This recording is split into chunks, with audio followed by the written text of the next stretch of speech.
হাই বন্ধুসকল, আশা কৰোঁ সকলোৱে ভাল আছে।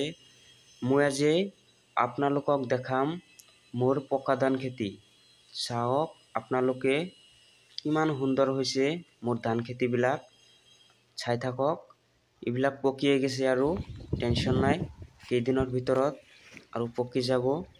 চাওক, কাটিব পাৰিম কেইদিন পিছত। আপোনালোকে আশা কৰোঁ ভালে আছে।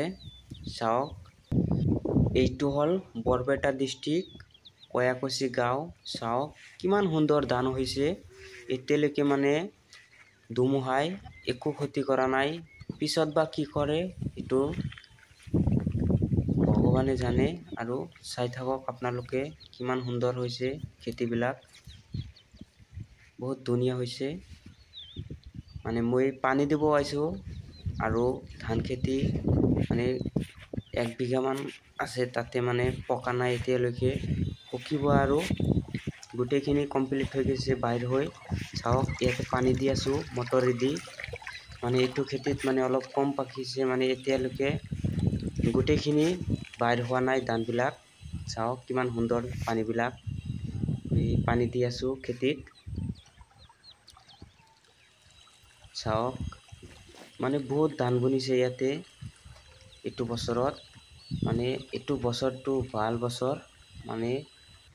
মানে এইটো বহুত দিন পিছত এটা ভিডিঅ' বনালোঁ মই, মানে ধান খেতিৰ বিষয়ত। চাওক, মানে সেই পথাৰবিলাক চাওক, কিমান ডাঙৰ পথাৰ এইটো। মানে বহুত ধান হৈছে ইয়াতে। এইবিলাক ধান চাওক পকি গৈছে একেবাৰে, মানে 2 দিনৰ ভিতৰত কাটিব পাৰিব আৰু টেনশ্যন নাই। মানে গোটেইখিনি পকিয়ে গৈছে আৰু বহুত ধুনীয়া হৈছে ধানবিলাক। চাওক, আশা কৰোঁ সকলোৱে মানে আশীৰ্বাদ কৰিব। আজিৰ ব্লগটো মানে সোনকালেই সমাপ্ত কৰিম।